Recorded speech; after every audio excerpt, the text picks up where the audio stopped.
भागलपुर गांव में एक बहुत ही गरीब परिवार रहता था। उस घर में गोपाल दास, उसकी पत्नी और उसकी 3 बेटियां मोनिका, रवीना और माधुरी रहती थी। गोपाल दास मेहनत मजदूरी करके किसी तरह अपना घर चला रहा था। अरे चाचा जल्दी जल्दी मसाला झटपट चला दो, इतना आलस मत करो। क्या करूं मालिक, इस उम्र में इतनी ताकत नहीं बची। अरे चाचा सिर्फ आप ही इस उम्र में काम नहीं करते, बहुत सारे मजदूर आपकी उम्र में काम कर रहे हैं। अगर आपका शरीर साथ नहीं दे रहा है तो आप काम छोड़ दीजिए, बेबेओं की कमी थोड़ी ना है। गोपाल दास के घर में कमाने वाला कोई नहीं था, इसीलिए वो किसी तरह जल्दी जल्दी काम करने लगा। शाम को थका हारा घर लौट आया। उसकी 3 बेटियों ने मिलकर खाना बनाया। तभी उसकी माँ ने कहा, मेरी 3 बेटियां बड़ी हो चुकी हैं, तो कम से कम मुझे तो अब बिल्कुल भी काम नहीं करना पड़ता। ये सब सुनकर गोपाल दास बहुत खुश हो रहा था। तभी अचानक गांव का ही एक आदमी, जो कि गोपाल दास का दोस्त था, वो उनके घर आ टपका। अरे बहन जी, बुढ़ापे में आपको तो आपकी बेटियां आराम दे रही हैं, लेकिन काश आपका एक बेटा भी होता तो गोपाल दास जी की भी कुछ मदद हो जाती। जहाँ अभी तक अब खुद की तारीफें सुनकर 3 बेटियां मुस्कुरा रही थी, राकेश की बात सुनकर उनके चेहरे से हंसी गायब हो गई। अरे मोनिका, रवीना, माधुरी, तुम तीनों अंदर जाओ। गोपाल दास की पत्नी और उसकी 3 बेटियां अपने अपने कमरे में चली गयी। अरे भाई साहब, इस तरह की बातें कम से कम मेरी बेटियों के सामने तो मत बोला करो। अरे गोपाल भाई, मैं तो तुम्हारी ही भलाई के लिए कह रहा था। मैं तुम्हें मेहनत मजदूरी करते हुए देखता हूँ तो बड़ा दुख होता है। अभी तक तुमने अपनी 3 बेटियों की शादी तक नहीं की। अरे कम से कम दामाद आ जाते तो दामाद ही कोई मदद कर देते। भाई साहब, मैंने अपनी बेटियों को किसी दूसरे के भरोसे नहीं पाला है, और न ही मुझे अपने दामादों से कोई मदद चाहिए। अगर ऐसा कुछ होता तो मैं बेटियां पैदा ही नहीं करता। दुनिया में लाखों लोग गरीब हैं तो क्या हमेशा रोना ही रोते रहते हैं क्या? तुम्हारा बेटा भी तो जवान हो चुका है, 30 साल की उम्र हो गई, न उसको कोई अपनी लड़की देने को तैयार है और न ही वो कोई काम करता है, दिन भर आवारा घूमता रहता है। मेरी बेटियां कम से कम अपनी माँ की मदद तो कर रही हैं। चलो गोपाल दास भाई, आप खाना खाओ, मैं भी घर जाता हूँ। मेरी बीवी खाने पर मेरा इंतजार कर रही होगी। हाँ हाँ, जल्दी घर जाओ, तुम्हारा बेटा भी दारू पीकर कहीं से आ ही रहा होगा, उसको भी तो संभालना पड़ेगा तुम्हें। इतना बोलती हुई राकेश वहाँ से 9 तो 11 हो गया। रात में 3 बहनें, मुझे तुम दोनों से बहुत जरूरी बात करनी है। अगर यहाँ पर हम लोग बात करेंगे तो हो सकता है हमारे माता पिता सुन ले, इसीलिए कल अपने खेतों के पास सुबह सुबह चलेंगे हम लोग। ठीक है दीदी। अगले दिन मोनिका, रवीना और माधुरी अपने खेतों के पास चली गई। मोनिका दीदी, आप बताओ, माधुरी, रवीना, कल जो राकेश चाचा आए थे, उन्होंने जो भी बात कही एक तरीके से सही कही। कौन सी बात?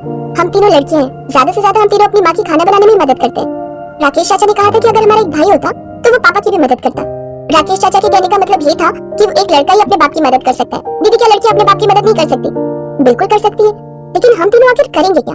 कुछ भी करना पड़े, लेकिन जल्द से जल्द हम तीनों को ही मिलकर अपने पापा को लेबरी करने से रोकना होगा। दीदी, ऐसा करते हैं, हमारे गांव से 2 किलोमीटर दूर चौराहे पर थोड़ी बहुत दुकानें, बहुत सारे सलवार सूट और साड़ियों की भी दुकानें, क्यों ना हम वहाँ चलकर अपने लिए कोई नौकरी ढूंढे? हाँ, ये तूने बिल्कुल सही कहा माधुरी। वो दोनों पैदल ही 2 किलोमीटर उस मार्केट में गई। वहाँ पर सबकी खुद की छोटी छोटी दुकानें थी। तीनों बहनें वहाँ काम मांगने लगी। अरे बिटिया, हमारे पास आसपास के कुछ गांव वाले ही कपड़े खरीदने आते हैं। हम लोगों की दुकान किसी शहर में तो है नहीं जो हम पगार देकर किसी दूसरे को काम पर रखें। उन तीनों ने बहुत सारी दुकानों पर नौकरी ढूंढी, पर उन्हें कहीं भी काम नहीं मिला। थक हार कर वो लोग अपने घर की तरफ वापस लौट आए, लेकिन तभी रास्ते में उन्हें बहुत सारी भीड़ दिखाई दी। रवीना, माधुरी, ये गाँव वाले कहाँ जा रहे हैं? दीदी, लगता है सारे गाँव वाले ये गाँव छोड़कर हमेशा हमेशा के लिए जा रहे हैं कहीं। अरे चलो इन गाँव वालों से पूछते हैं। तभी अचानक मोहिनी की नजर अपने पापा के दोस्त राकेश पर गई। अरे राकेश चाचा, ये सारे गाँव वाले कहाँ जा रहे हैं? आप भी बहुत तेजी में भागे जा रहे हो, ऐसा लग रहा है जैसे वहाँ कोई प्रसाद बट रहा। अरे बेटिया, हमारे लिए वो प्रसाद ही है। अरे तुम्हें पता है, पास वाले गांव में वही बिरयानी वाला आया है जो हर साल सिर्फ 2 या 3 बार ही आता है, इसीलिए सारे गांव वाले उसकी बिरयानी खाने जा रहे हैं। मुझे जाने दो, वरना ये लोग आगे निकल जाएंगे यहाँ तो सारी बिरयानी भी खत्म हो जाएगी यहाँ। इतना कहकर राकेश उन गाँव वालों के साथ वहाँ से चला गया। ये गाँव वाले भी ना बिरयानी के पीछे बिल्कुल पागल हो जाते हैं। जब भी बेचारा वो बिरयानी वाला आता है, गाँव वाले उस पर टूट पड़ते हैं। इसी बात का फायदा उठाकर वो बिरयानी वाला बहुत महंगी बिरयानी बेचता है, फिर भी ये गाँव वाले खाने पहुँच जाते हैं। क्या पैदल चलते चलते वो तीनों किसी के घर में घुस गए। वो घर उनकी सहेली रानी का था।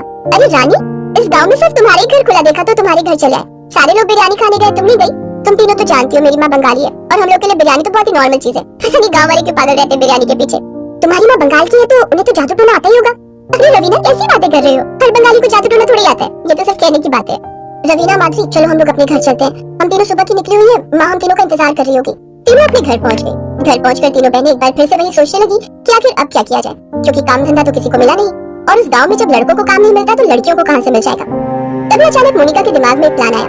मुझे लगता है नौकरी मिलना आजकल के टाइम पर बहुत मुश्किल है। तुम दोनों ने देखा, पूरे गांव वाले बिरयानी के पीछे पागल है। अगर हम दोनों मिलकर किसी तरह बिरयानी का ठेला लगा लें तो गांव वालों को हर रोज बिरयानी खाने को मिलेगी। हाँ दीदी, ये तो हम लोगों ने सोचा ही नहीं। ये गांव वाले और आसपास के गांव वाले भी पहले दिन से टूट पड़ेंगे हमारे ठेले पर। हर रोज हजारों की कमाई होगी कम से कम। एक बार अगर काम चल गया तो पापा का काम हम लोग छुड़वा देंगे, लेकिन इसमें भी तो रुकावट है। बिरयानी बनाने के लिए बाकी सब तो हमारे पास है, लेकिन मटन और चिकन कितना महंगा है, वो हम कैसे खरीदेंगे? इतना तो पैसा भी नहीं हमारे पास। दीदी धीरे धीरे बोलो ना, माता पिता सुन लेंगे। कल हम लोग रानी के घर में बैठकर इस बारे में बात करेंगे। अगले दिन तीनों बहनें रानी के घर पहुंच गई। तीनों ने रानी के साथ अपनी बात शेयर की। अरे तो तुम तीनों को ये किसने कहा कि शुरुआत से मटन और चिकन की बिरयानी बनाओ? पर बिरयानी तो मटन और चिकन की ही बनती है ना। हाँ, लेकिन तुमने कभी वेज बिरयानी का नाम नहीं सुना? हमारे बंगाल में तो बिरयानी में आलू डालकर बनाते और बड़ी स्वादिष्ट भी लगती है। इतना सुनते ही तीनों बहनें खुश हो गईं। लेकिन आलू बिरयानी आखिर बनाते कैसे हैं? जैसे चिकन और मटन की बिरयानी बनाते हैं वैसे आलू बिरयानी भी बनाते हैं। बस आलू उबाल कर डालना है। और रही बात बिरयानी बनाने की, तो वो तो मेरे घर में बना लेना और मेरे ही घर के बाहर चबूतरे में दुकान भी लगा लेना। हाँ, ये सही रहेगा। जब काम चलने लगेगा तब हम अपने माता पिता को बता देंगे, क्योंकि ऐसे अगर हमने उनसे इजाजत लेने की कोशिश की तो हमारे पिताजी मना ही कर देंगे। अगले दिन सुबह सुबह ही रवीना, मोनिका और माधवी ने आलू बिरयानी बनाना शुरू कर दिया। बाकी लोगों से ये बिरयानी अलग बने, इसके लिए आलू को थोड़ा और स्वादिष्ट और रंगीन बनाना होगा। हम लोग साधारण पानी में आलू नहीं उबालेंगे। पानी में थोड़ा सा नमक, थोड़ा सा गरम मसाला, थोड़े से कलर्स, थोड़ा सा सरसों का तेल, ये सब डाल देंगे और उसके बाद ही उसमें आलू उबालेंगे, जिससे सारा स्वाद आलू के अंदर तक समा जाएगा। अरे वाह मोनिका, ये तो दुनिया की सबसे अलग आलू बिरयानी बनेगी। फिर बिरयानी बनने के बाद उसमें हम लोग शिमला मिर्च, ककड़ी जैसी हरी सब्जियों का भी इस्तेमाल करेंगे। तो इस तरह से उन चारों ने मिलकर 2-3 घंटों में लाजवाब आलू बिरयानी तैयार कर दी। घर के बाहर चबूतरे में ही उन्होंने बिरयानी बेचना शुरू कर दिया। धीरे धीरे गांव वाले आना शुरू हो गए। 2 घंटे के अंदर ही उन लोगों ने जितनी बिरयानी बनाई थी सब बिक गई। गांव वालों, परेशान मत हो, शाम को 5 बजे हम लोग फिर से बिरयानी लगाएंगे। शाम को इस गांव के लोग तो बिरयानी खाने आए ही, आसपास के लोगों को भी पता चल गया और वो लोग भी दौड़े चले आए। तीनों बहनों के माता पिता भी ये जानकर बहुत खुश हुए और अब उनके पिता भी मजदूरी छोड़कर बिरयानी का काम करने लगे और सारी गरीबी कुछ ही महीनों में दूर हो गई और वो सब खुशी खुशी रहने लगे। तिलापुर नाम के गांव में आलोक नाम का एक व्यक्ति अपनी पत्नी शोभा और बेटी मीनू के साथ रहता था। आलोक बड़ी मुश्किल से अपना और अपने परिवार का गुजारा कर पाता था। उसके पास ना तो कोई जमीन थी जिस पर वो खेती कर सके और ना ही कोई दुकान थी जिसके सहारे वो अपना घर चला सके। शोभा, अब हमारी मीनू भी धीरे धीरे बड़ी हो रही है और मेरे पास तो कोई जमा पूंजी भी नहीं है। पता नहीं कैसे पढ़ा पाऊंगा उसे। हे भगवान, हमारी मदद कर। गांव में अगर किसी के घर की या खेत की साफ सफाई करनी होती थी तो वो आलोक कर दिया करता था, जिससे उसकी थोड़ी कमाई हो जाती थी। मगर ये रोज का नहीं था, कभी उसे काम मिलता था तो कभी वो बेरोजगार रहता था।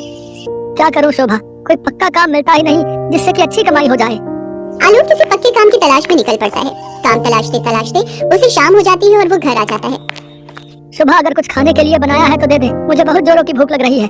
जी, आज के लिए थोड़ा सा आटा और सब्जी बची थी, वो बना दी है, पर ना जाने कल का क्या होगा। ओहो, अब क्या कर सकते हैं, जो है वही ला दे। मैं खुद काम की तलाश में सुबह से भटक रहा हूँ, लेकिन कहीं काम नहीं मिल रहा। मैं तो परेशान हो चुका हूँ। जी, आप दुखी मत होइए, भगवान ने चाहा तो जल्दी ही हमारे अच्छे दिन आएंगे। आज तो ये रोटी सब्जी नसीब हो गई, लेकिन पता नहीं कल ये भी मिल पाएगी या नहीं। आलोक रोटी सब्जी खाते खाते काम के बारे में सोच रहा होता है, तभी वो सोच में पड़ जाता है। अरे वाह, तो रोटी सब्जी, ये तो बहुत अच्छी बात है। इसी रोटी सब्जी से मेरा काम बन जाएगा। आलोक खुश होते हुए शोभा से कहता है, शोभा, मेरे दिमाग में एक जबरदस्त आइडिया आया है, जिससे मेरी अच्छी कमाई होगी। बोलो, क्या तुम मेरा साथ दोगी? हाँ हाँ कहो, क्या आइडिया है? मैं सोच रहा हूँ क्यों ना रोटी सब्जी बनाकर बेचूं। जी, आइडिया तो अच्छा है, पर हम उसे बेचेंगे कहाँ? हमारे पास तो कोई जगह भी नहीं है। हाँ, ये तो मैंने सोचा ही नहीं। खैर, अब कुछ और काम ढूंढता हूँ।